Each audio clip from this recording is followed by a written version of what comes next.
Nous voulions ce dimanche de l'Église persécutée être dans la reconnaissance et être dans une foi qui rend grâce à Dieu pour les miracles qu'il accomplit et pour le soutien qu'il apporte. Et je crois que c'est beau d'avoir un baptême dans une journée comme ça. Savoir que le Seigneur franchit aussi souvent les obstacles que nous mettons sur sa route pour nous. Je vais poser une question qui peut-être va vous paraître bizarre, mais je crois qu'il y a des moments dans la vie spirituelle où on se sent un peu vide, non ? Premier culte, il y a un enfant qui a dit oui. Il y a des moments où on se sent un peu vide. Il y a des moments où on prie et en fait on ressent rien. On cherche Dieu et on a l'impression qu'il se tait. Et on se demande où est-ce qu'il est passé encore celui-là ? Et je crois qu'il y a beaucoup de gens qui vivent ça aujourd'hui, et il y a même beaucoup de croyants qui vivent cette réalité. Et vous savez, ce qui m'interpelle le plus, c'est que c'est pas souvent une crise spectaculaire, c'est pas souvent un rejet, c'est plutôt un lent éloignement, petit à petit, très discret. On garde finalement l'idée que Dieu existe, mais on apprend à vivre sans lui.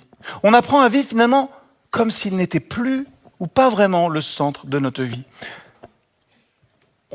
Toute honnêteté, on s'habitue à une foi tiède. C'est bien, c'est chaud, pas trop froid, on est juste bien. On s'habitue à une foi tiède, à une vie où Dieu devient une référence lointaine plutôt qu'une présence réelle dans notre vie. Et quand ça devient difficile, on se surprend alors à douter et on se dit des trucs du style « mais si Dieu m'aimait vraiment, il ferait quelque chose là, non ?» Ça vous arrive pas de dire ça ? Mais si Dieu vraiment t'était là et tu te souciais de moi, tu ferais quelque chose. Peut-être que le problème n'est pas seulement ce que Dieu fait ou ce qu'il ne fait pas, mais comment nous attendons qu'il agisse. On l'a dit, aujourd'hui nous pensons à l'Église persécutée, à ces hommes, à ces femmes qui vivent leur foi dans des conditions qu'on ne peut pas imaginer pour nous. Et leur exemple, je crois, nous interpelle. Ils connaissent la peur, ils connaissent la perte, ils connaissent parfois même la prison. Et pourtant, comme on l'a vu dans les témoignages au début de ce culte, beaucoup d'entre eux témoignent d'une paix et d'une confiance profonde. Leur foi, comme on l'a répété, ne dépend pas des circonstances, elle s'enracine dans une certitude. Dieu n'est jamais absent, même quand nous pensons qu'il se tait. Dieu n'est jamais absent. Si leurs histoires nous aidaient à relire la nôtre, c'est à ça que je vous invite un peu ce matin. Si leurs histoires nous aidaient à relire la nôtre, et si dans nos silences, dans nos épreuves, dans nos doutes, Dieu nous cherchait aussi. Si dans vos doutes, Dieu vous cherchait aussi ce matin. Et parfois, justement, il se sert du manque, il se sert du désert. On a parlé de Agar il n'y a pas si longtemps. Il se sert même de nos échecs pour nous ramener à lui, pour réveiller finalement quelque chose de vivant en nous. Et c'est ce que va raconter le texte que nous propose Portes Ouvertes ce matin, ce chapitre 7 d'un Samuel. On a un peuple qui est perdu, confus, oppressé, mais on y découvre un Dieu qui ne renonce pas, un Dieu qui par amour restaure, relève et renouvelle. Et peut-être qu'aujourd'hui, c'est cette histoire de restauration, de renouvellement que Dieu veut écrire avec l'un ou l'autre d'entre nous. Peut-être qu'il veut la continuer, peut-être qu'il veut la recommencer ou tout simplement la commencer avec nous. Lisons 1 Samuel 7. Les gens de Kiriath-Yerim vinrent donc le chercher et le transportèrent dans la maison d'Abinadab qui se trouve sur une colline. Ensuite, ils mirent à part pour le Seigneur Éléazar, fils d'Abinadab, comme gardien du coffre du Seigneur. Après que le coffre du Seigneur a été déposé à Kiriath-Yerim, beaucoup de temps s'écoula, une vingtaine d'années. Les Israélites aspiraient à se rapprocher du Seigneur. Alors, Samuel leur dit, « Si c'est de tout votre cœur que vous revenez au Seigneur, cessez d'adorer les idoles d'Astarté et de tous les autres dieux étrangers. Attachez-vous au Seigneur et servez-le, lui seul. Alors, il vous sauvera du pouvoir des Philistins. » Les Israélites rejetèrent donc les idoles, les dieux Baal et la déesse Astarté, et ils adorèrent le Seigneur seul. Samuel ordonna ensuite que tout le peuple se rassemble à Mispa. Là, je prierai le Seigneur pour vous. Les Israélites se rassemblèrent à Mispa, ils puisèrent de l'eau, la répandirent sur le sol devant le Seigneur et jeûnèrent ce jour-là. Enfin, ils confessèrent qu'ils étaient tous coupables envers le Seigneur. C'est là, à Mispa, que Samuel devint le chef du peuple d'Israël. Lorsque les Philistins apprirent que les Israélites étaient rassemblés à Mispa, leurs chefs décidèrent d'aller les attaquer. À cette nouvelle, les Israélites furent effrayés et ils dirent à Samuel « Ne nous abandonne pas, ne cesse pas de prier le Seigneur notre Dieu pour qu'il nous sauve du pouvoir des Philistins. » Samuel prit un tout jeune agneau et l'offrit en sacrifice au Seigneur, en le brûlant complètement. Puis il supplia le Seigneur en faveur des Israélites et le Seigneur l'exauça. En effet, tandis que Samuel offrait le sacrifice, les Philistins s'étaient avancés pour attaquer Israël. Mais alors, le Seigneur fit retentir le tonnerre à grand fracas, frappant de panique l'armée des Philistins qui furent battus par les Israélites. L'armée d'Israël sortit de Mispa, poursuivit les Philistins jusqu'au-dessous de Beth-Car, et elle les battit complètement. Samuel s'écria, « Jusqu'ici, le Seigneur nous a secourus. » Il prit une pierre, l'adressa entre Mispa et la dent, et l'appela pierre du secours. Les Philistins furent humiliés par cette défaite. Le Seigneur leur fit sentir sa puissance tant que vécut Samuel, et ils ne recommencèrent plus à envahir le territoire d'Israël. Les localités que les Philistins avaient prises aux Israélites dans la région située entre Écran et Gath furent rendues aux Israélites. Cette région fut ainsi libérée de la domination des Philistins. La paix régna également entre les Israélites et les Amorites. Samuel fut le chef du peuple d'Israël jusqu'à sa mort. Chaque année, il se mettait en route et passait par Bethel, Gilgal et Mispa pour rendre la justice dans ces trois villes. Puis il rentrait chez lui, à Rama, où il rendait aussi la justice pour les Israélites. C'est là qu'il construisit un autel pour le Seigneur. Alors, dans ce passage, nous sommes à l'époque des juges, une époque de chaos spirituel.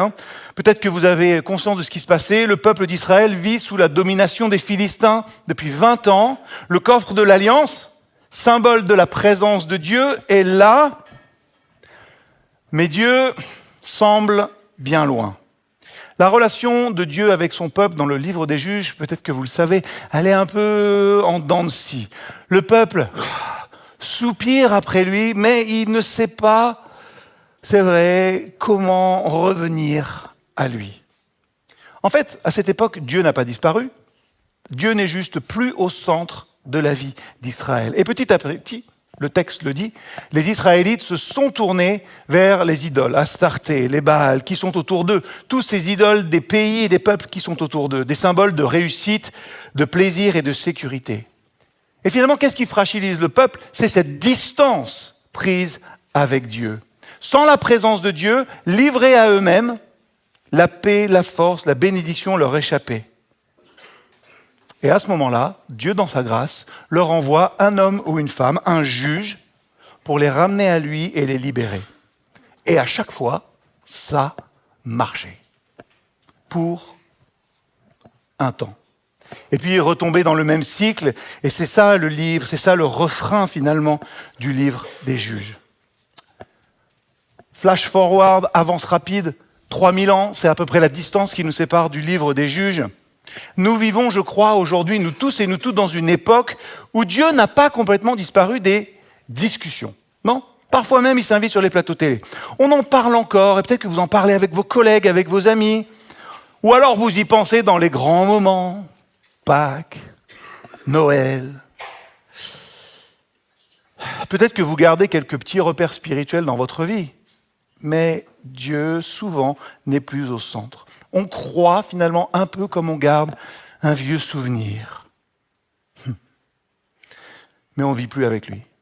Et c'est ce qui se passait pour Israël finalement. Il connaissait Dieu de réputation, mais il n'avait plus de relation avec lui. Et c'est peut-être pareil pour nous. On connaît son nom, on le connaît seulement plus personnellement. Et pourtant, laissez-moi vous dire une chose importante, parce que c'est là que tout commence. Ce n'est pas dans la religion, mais c'est dans une vraie rencontre. Nos idoles aujourd'hui, elles ont changé de nom. C'est le confort, c'est la réussite, c'est l'image de soi, c'est le sacro-saint. Contrôle surtout. On vit aussi en France dans un pays où la religion a marqué l'histoire. Pour beaucoup, elle est simplement devenue un souvenir. On s'en rappelle quand on passe devant une église au centre du village. On a une culture chrétienne, mais on n'a plus de relations vivantes. Et je crois que même pour ceux qui croient encore, c'est-à-dire j'ose l'espérer, vous tous et vous toutes ici, parfois, c'est pareil. On connaît son nom à Dieu, on le proclame. Je m'écris Alléluia, tout ça. On le proclame et on ne le connaît plus personnellement. Pourtant, c'est là que tout commence, dans une vraie rencontre.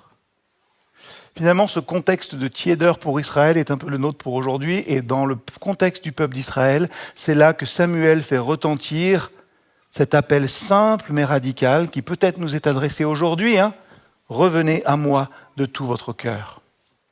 Parce qu'au fond, c'est là que tout recommence. Tout recommence pour nous quand on arrête de bricoler sa vie à notre manière. Votre vie, ma vie, elle tient sur quoi? Est-ce qu'elle tient sur mon ministère? Est-ce qu'elle tient sur votre job? Est-ce qu'elle tient sur une relation? Est-ce qu'elle tient sur votre santé, sur votre réussite? Est-ce qu'elle tient peut-être sur une vie d'église bien réglée, bien tranquille?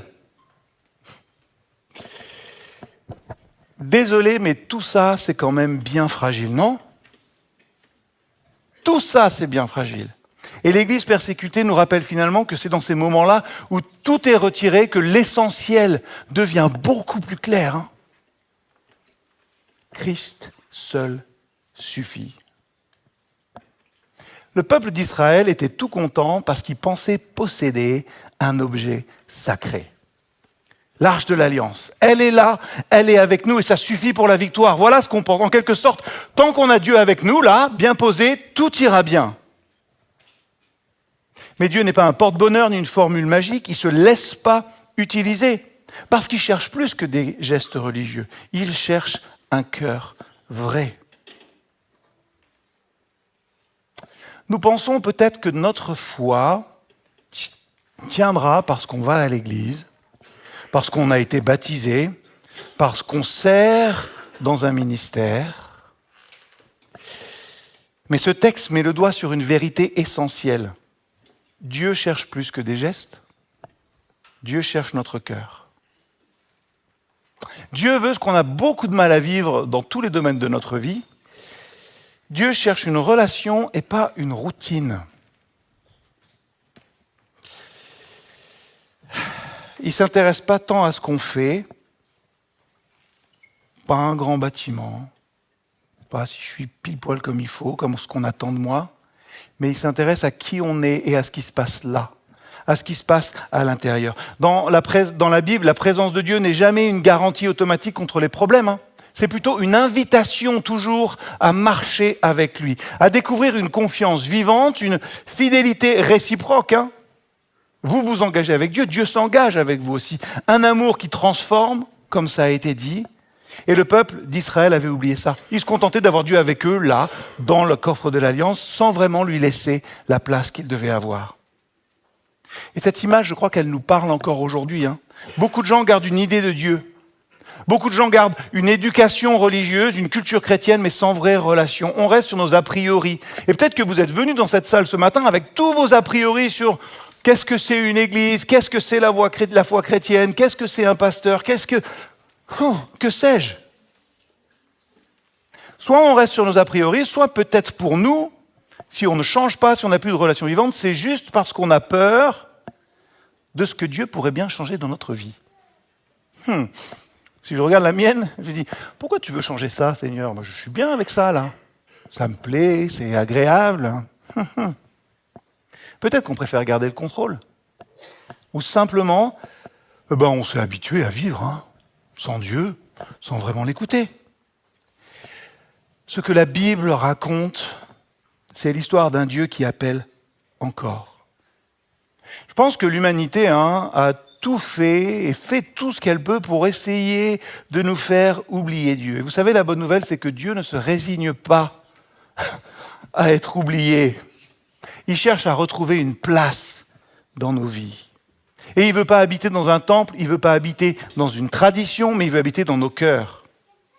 Parce que je crois, comme l'a dit Michael finalement, je crois que quand on commence à laisser traîner notre oreille, à prêter l'oreille à Dieu, à lui faire une petite place dans notre existence, dans notre quotidien, il y a quelque chose qui se remet en mouvement. N'hésitez pas à interroger les gens et les uns et les autres qui sont autour de vous, peut-être, si vous vous posez la question, qu'est-ce que ça change dans ta vie, la foi? Qu'est-ce que ça a remis en mouvement? Je pense, et je peux le dire pour moi, que quand on commence à prêter attention à Dieu, quand on commence à faire attention à lui, alors la vie reprend du sens, même au milieu des épreuves. Et c'est ça aussi le message de l'Église persécutée. Malgré la souffrance, malgré la peur, des hommes et des femmes continuent d'écouter cet appel. Vous savez ce qui est terrible? C'est qu'il y a des gens qui, pour faire de l'évangélisation, disent écoute, tu peux venir chez nous, mais il faut qu'on se réunisse entre 5 et 6 heures du matin, surtout qu'on ne fasse pas de bruit, on te demandera de ne pas lire la Bible, de ne pas en avoir une. Et si tu peux ne pas trop parler aussi, voilà, ça te fait envie, tu as envie de devenir chrétien? Dieu appelle encore, Dieu veut retrouver une place et des hommes et des femmes répondent à l'appel de Dieu malgré les circonstances. Pourquoi? Je crois parce qu'ils ont découvert que Dieu est bien plus qu'une idée. Il est une présence réelle qui transforme et qui relève. L'arche de l'Alliance dans le peuple a été négligée et le peuple s'est peu à peu éloigné de Dieu. À cause de leur infidélité, on lit le texte, Israël subit l'oppression des Philistins. On pourrait se dire, comme on le fait souvent, sérieux? Seigneur, enfin, je croyais que tu étais un Dieu d'amour là. C'est pas parce que je prends 3 semaines de vacances que... Non? Enfin Dieu, je croyais que tu étais un Dieu d'amour. Là, t'es pas sympa avec nous. T'es pas sympa avec moi. Parce que j'arrive jamais à te dire ça. Ce texte, il est fantastique parce qu'il y a une chose qui est dite, c'est Dieu ne les abandonne pas. Ce qu'on voit dans ce texte-là, c'est que Dieu ne les abandonne pas, il se sert de l'épreuve pour les réveiller. Et c'est aussi comme ça dans notre vie. Quand tout va bien, globalement, on a tendance à oublier Dieu, à se driver tout seul, comme on dit. Quand tout s'écroule, alors là, on découvre que, tiens, peut-être, Dieu t'existe. Peut-être que ce que vous vivez aujourd'hui, votre période d'incertitude, peut-être une perte, peut-être qu'il y a de la tension dans votre vie, peut-être qu'il y a de la lassitude spirituelle, peut-être que c'est justement le lieu où Dieu veut vous rencontrer à nouveau. Est-ce qu'on y pense que nos périodes qui ne sont pas super faciles, on peut le prendre dans tous les contextes qu'on veut, ne sont pas fondamentalement des punitions, mais des invitations. Des invitations. Dieu transforme nos déserts en lieu de rencontre. Il fait de nos épreuves des tremplins aussi, je le crois, vers une foi plus vraie. Du fait de l'épreuve, le peuple revient à Dieu dans une repentance sincère. L'oppression, c'est d'une part la conséquence de l'infidélité du peuple, et laissez-moi vous dire que quelquefois, il n'y a pas d'oppression spirituelle, il y a juste, je me cesse de me répéter, des mauvais choix de votre part. On est responsable un petit peu. Et quelquefois, on prend des mauvaises décisions et on paye les conséquences de ces mauvaises décisions. Ce n'est pas toujours une attaque. Quelquefois, au contraire, l'oppression, l'échec peut être un moyen utilisé par Dieu pour vous faire revenir à lui. Il y a plein d'histoires des chrétiens persécutés qui témoignent de cette réalité. Ils n'ont pas plus péché que nous. Ils ne sont pas meilleurs, ils ne sont pas moins bons. Ils ne sont pas éloignés de Dieu. Pourtant, quand les choses vont mal, qu'est-ce qu'ils font? Ils se tournent naturellement, ils se réfugient et ils se rapprochent vers Dieu. Et ce qui est fou, c'est que c'est cette nouvelle intimité qui est là quand tout le reste est enlevé. Et qu'il reste juste cette intimité personnelle avec le Seigneur, ça se prolonge au-delà de l'épreuve. De sorte que les difficultés et les persécutions sont finalement profitables. 1 Samuel 7, verset 3, si vous revenez de tout votre cœur, si c'est de tout votre cœur que vous revenez à l'Éternel. Ce texte, peut-être que vous l'avez entendu, vous avez dit c'est une histoire de l'Ancien Testament, c'est sympa, les noms je ne les connais pas, je ne sais pas trop. Vous savez ce que Dieu dit dans ce texte? Dieu dit jamais c'est trop tard. Dieu ne dit jamais ça. Quand Israël se tourne vers lui, il les accueille sans reproche. Et ça, c'est le cœur, finalement, de la théologie biblique. Le Dieu de la seconde chance. Celui qui, dans sa grâce, recommence avec nous encore et encore et encore. Je l'ai dit il n'y a pas si longtemps que ça, je crois. En France, je crois qu'il y a beaucoup de croyants, je parle de nous là, qui ont besoin d'un reset spirituel. On ne rejette pas Dieu, mais on a perdu la passion des débuts. Et peut-être qu'aujourd'hui, dans ces temps-là, où tout le monde parle que c'est compliqué, je ne sais pas si c'est plus compliqué qu'avant, peut-être que le Seigneur nous dit aujourd'hui, reviens à moi, pas par devoir, mais parce que moi, je t'aime. C'est ce que Samuel exprime lorsqu'il rassemble le peuple pour prier. Vous avez remarqué? C'est bizarre de la part d'un prophète, mais il ne fait pas la leçon au peuple. Vous avez péché, blablabla. Bla, bla, bla. C'est pas ce que fait Samuel là, il ne donne pas une leçon, mais il les conduit dans la présence de Dieu. Ça nous fait réfléchir sur nous. Si j'interrogeais ceux qui ne croient pas dans cette salle, peut-être qu'ils se diraient, moi j'aime pas l'église parce que vous êtes toujours là à donner des leçons, genre vous êtes les meilleurs. C'est pas ce qu'on fait des fois, on a tendance à le faire. Samuel ne donne pas de leçons, qu'est-ce qu'il fait? Il les conduit vers la présence de Dieu. C'est notre rôle, à nous, en tant qu'église, en tant que croyants, en tant que communauté, c'est votre rôle en tant que témoin.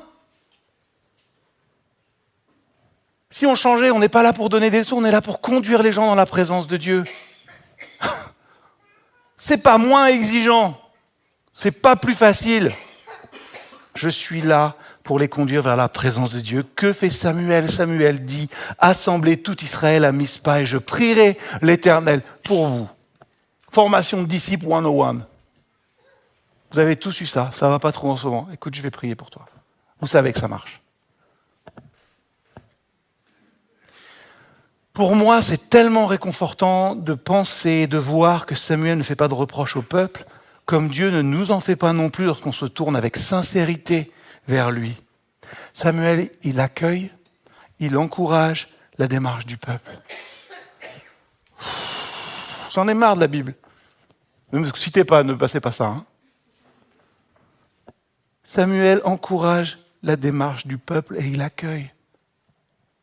Manifester la présence de Christ, c'est ça qu'on est appelé à faire.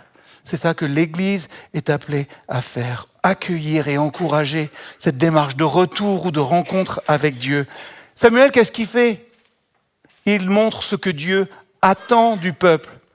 Et il participe, lui aussi, le prophète, au retour du peuple. Il dit à Samuel, ne cesse pas de crier pour nous à l'Éternel notre Dieu, afin qu'il nous sauve de la main des Philistins. Samuel prit un agneau de lait, l'offrit tout entier en holocauste à l'Éternel, et il cria à l'Éternel pour Israël.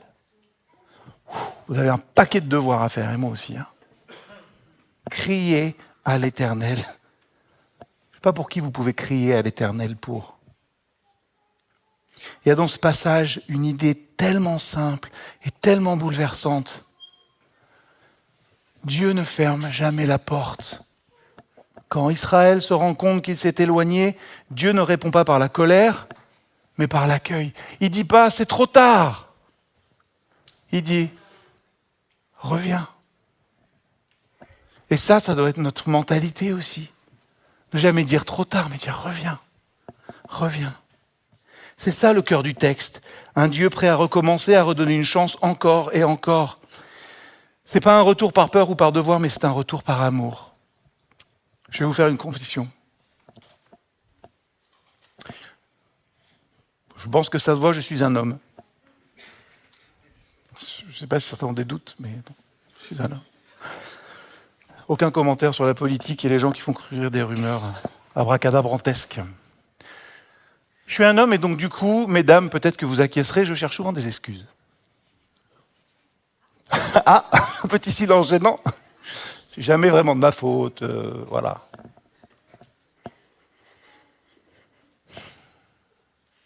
Dieu ne cherche pas nos excuses. Dieu cherche notre cœur. Et la vérité, c'est toujours là que vous rencontrerez Dieu. Aussi moche soit-elle, je ne me lasserai jamais de dire ça. Dieu ne cherche pas nos excuses, mais il cherche notre cœur. Et le retour à Dieu, si vous voyez dans le texte, c'est pas une émotion passagère. Hein. Le peuple d'Israël ne se contente pas de dire pardon. Il agit. Il abandonne ses idoles, ses symboles de confiance mal placés. Et les enfants d'Israël ôtèrent du milieu d'eux les Baals, les Astartés, ils servirent l'Éternel seul. Samuel dit, et vous connaissez la suite maintenant. Revenir à Dieu. On vous le proclame souvent, mais on donne très peu de conseils. Hein. Comment on fait ? Reviens à Dieu. Ok, je suis d'accord. Comment je fais ? Revenir à Dieu, c'est tout bête et c'est très exigeant. C'est choisir dans notre existence un autre centre. Un autre centre que nous-mêmes. Un autre centre que nos valeurs à nous. Revenir à Dieu, c'est choisir un autre sens. C'est pas une démarche religieuse. C'est pas venir à l'église, revenir à Dieu. C'est une décision de vie. J'apprends à lui faire confiance même quand ça va pas. Décision de vie. J'apprends à le laisser être Dieu dans mes choix.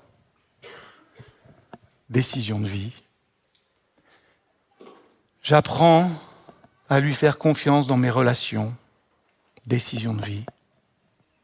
J'apprends à l'écouter dans mes priorités. Décision de vie. Si ce retour à Dieu, c'était justement ce qui manquait à certains d'entre nous pour respirer un peu à nouveau là, vivre une foi qui soit enthousiasmante. Parce que il y a un truc qui me tue aussi, c'est que la foi dans la Bible n'est jamais un poids, c'est une délivrance. C'est une invitation à un nouveau départ qui est sincère, qui est libre et qui est profond. Dieu ne cherche pas des gestes parfaits, hein. Il cherche des cœurs vrais. Si c'est de tout votre cœur que vous revenez à l'Éternel, ôtez du milieu de vous les dieux étrangers, les Astartés, dirigez votre cœur vers l'Éternel, servez-le lui seul. L'Éternel ne cherche pas de nous une foi automatique, mais une foi vivante. Il ne cherche pas une habitude spirituelle, mais une relation, parce que Dieu veut notre cœur et pas notre performance. Israël avait gardé les symboles de Dieu, l'arche qui était là, mais avait perdu la relation avec lui. Ils avaient l'arche, ils avaient les rituels, ils avaient les prêtres, ils avaient les prières, mais ils n'avaient plus de proximité. Il faut qu'on fasse attention à ça, nous aussi. Parce que l'Église, c'est nous, je le répète ces derniers temps. Vous pouvez avoir les prêtres, vous pouvez avoir le beau bâtiment, vous pouvez avoir plein de choses. Mais c'est pas ça que Dieu veut. Dieu veut notre cœur et il veut notre cœur à chacun et chacune. Il ne veut pas une performance. Dieu veut que l'on revienne sincèrement à lui. Et c'est ce qu'ont fait les Israélites. Hein. Quand ils ont enfin décidé de revenir sincèrement, sans masque, dans la vérité, sans calcul, Dieu les a accueillis. Comment ? Sans reproche. Et c'est ce qu'il fait encore aujourd'hui, je le répète. Dieu ne dit jamais c'est trop tard, il dit reviens. Mais reviens de tout ton cœur. Et ce retour à Dieu, laissez-moi vous dire une chose, ça demande un choix clair. Et pour nous, ça veut dire arrêter de dire choisir Dieu plus quelque chose. Dieu plus le confort, Dieu plus la réussite, Dieu plus la reconnaissance, Dieu plus le contrôle. Tous ces plus à Dieu finissent par nous décevoir. Parce que la réussite ne comble plus. Alors je suis désolé, je suis pas désolé, j'assume mon goût pour le football. C'est fou quand même. Bon, j'aime pas spécialement cette équipe. Mais l'autre jour, je regardais un match de Manchester City et on parlait du retour de Fowler. Et même si j'aime pas cette équipe, je trouve que Fowler est un super joueur. Il est jeune, il est vif, il est technique, il claque des buts. Incroyable, ceux qui connaissent le football le savent. Et il disait, retour de Fowler, d'une situation compliquée, difficile, d'une dépression et des choses comme ça. On parle d'un mec qui joue en première ligue, dans un top club, qui a tout ce qu'il veut, qui est jeune, et qui pourtant a ce mal en lui. Dieu plus la réussite, la compétence, tout ça, c'est super fragile. La vérité, tout finit par nous décevoir. Et quand la réussite ne compte plus, quand l'image se fiture, quand notre sécurité s'effondre, il reste qu'une seule chose solide. Et c'est Christ. Et c'est là qu'on découvre cette phrase qui bouleverse tout. Christ me suffit. C'est pas une belle parole à chanter, c'est une vérité à vivre. C'est ce que vivent les chrétiens persécutés. On leur enlève tout, mais ils gardent la joie parce qu'ils ont encore Jésus et ils découvrent qu'il suffit vraiment. Alors si, je ne sais pas qui ou si on faisait ce pas-là, revenir à Dieu simplement, pas pour mériter quoi que ce soit, mais pour retrouver la paix. Parce que je vais vous dire pourquoi Dieu est suffisant. Hein. C'est facile de le dire aussi. L'expliquer, c'est mieux. Christ suffit pour notre passé. Pourquoi ? Parce qu'il pardonne. Christ suffit pour notre présent. Pas parce que tout va bien, mais parce qu'il soutient. Et Christ suffit pour notre avenir parce qu'on le chante, on le dit, c'est ce que sont rappelés certains chrétiens persécutés. Vous vous souvenez d'Omar, hein ? Je suis avec vous tous les jours. Il ne nous abandonne jamais. Quand Israël est revenu à Dieu, la victoire est venue et Samuel a dressé une pierre. Jusqu'ici, l'Éternel nous a secourus. J'en ai terminé. Je suis désolé si j'ai été un peu long. Nos frères et sœurs de l'Église persécutés l'ont compris aussi. Quand on leur enlève tout, leurs biens, leurs droits, leur famille, il ne reste qu'une chose, Christ, et ça suffit. Quand Israël revient à Dieu, la délivrance vient. Quand on arrête de s'appuyer sur nous-mêmes, alors Dieu peut reprendre sa place de héros, et je crois que la paix revient.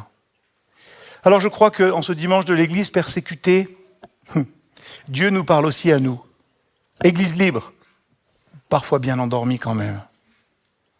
Il nous dit, revenez à moi, ne comptez plus sur vos forces, sur vos habitudes, sur vos programmes, mais revenez à la source. C'est peut-être ce que Dieu veut faire avec notre Église en France et ici à Valence, dans notre Église locale.